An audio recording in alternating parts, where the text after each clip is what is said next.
Oh boy, what a perfect day to train chest. I can't wait to go bench press.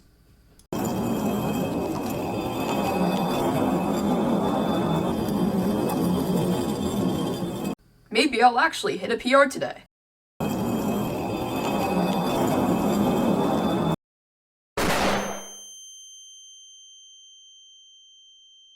My shoulder! I think I speak for most gym goers that we have all likely experienced this issue collectively. You go and hit a bench press PR, just be met with pain in the right or the left shoulder. Tragic. Today, I will teach you why this happens and what you can do to fix it.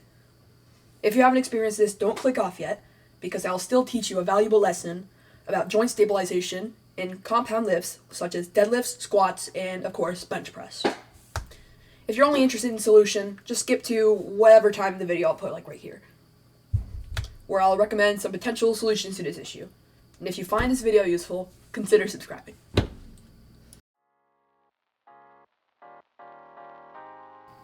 Inside your shoulders, there's actually a series of muscles that cannot be seen in the same way as your pecs, biceps, or other big, visible muscle groups. But they still play an equally important role in your compound lifts as well as everyday life. If you're wondering what this has to do with session-ruining shoulder pain, it actually has everything to do with it, most of the time. The function of these muscles in your shoulder, known as the rotator cuff, works to internally and externally rotate the arm. Most importantly, it stabilizes while performing compound push movements. Stabilization I'm referring to is the glenohumeral joint. The most significant thing you need to know about this is that when your rotator cuff is too weak to stabilize this joint, a significant more amount of pressure is put on it, causing the pain in question. Alongside this pain, you can also expect a decrease in strength and potential injury in the future.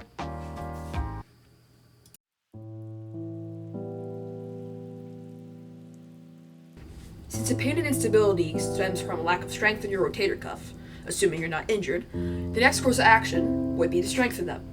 Now, this doesn't mean you have to load up 200 pounds on face pulls doing cable machine, but it does mean there are some minor steps that you could take to reduce pain or chance of injury while training.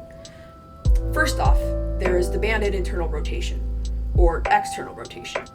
This exercise can be done with simply an exercise band.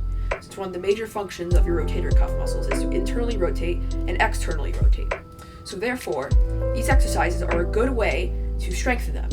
You shouldn't aim to significantly boost the weight of what you are trying to pull, but to learn to feel your rotator cuff activating when you are externally or internally rotating.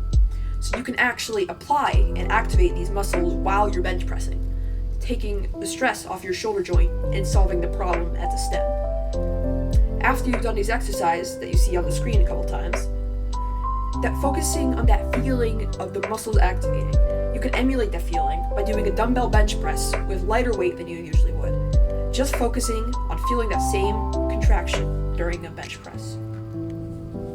This will teach you to activate these muscles while bench pressing. The final step you can take to reduce this pain is simply benching less weight. The higher the weight, the higher the chances are of your form breaking down, of a loss of stability through loss of control of the weight.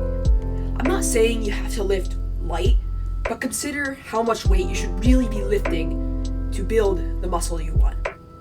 And if you're lifting big weights just to look strong, put down your ego at the door and really consider what's the best option for you.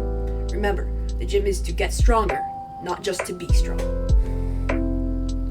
If this pain still persists after taking measures, it might be a good idea to consider going to your primary physician to ensure you didn't actually tear anything in your shoulder. You may be advised to take a break from pushing motions or even be considered for physical therapy. Remember, skipping the gym for a few weeks is a lot better than prolonging injury unnecessarily.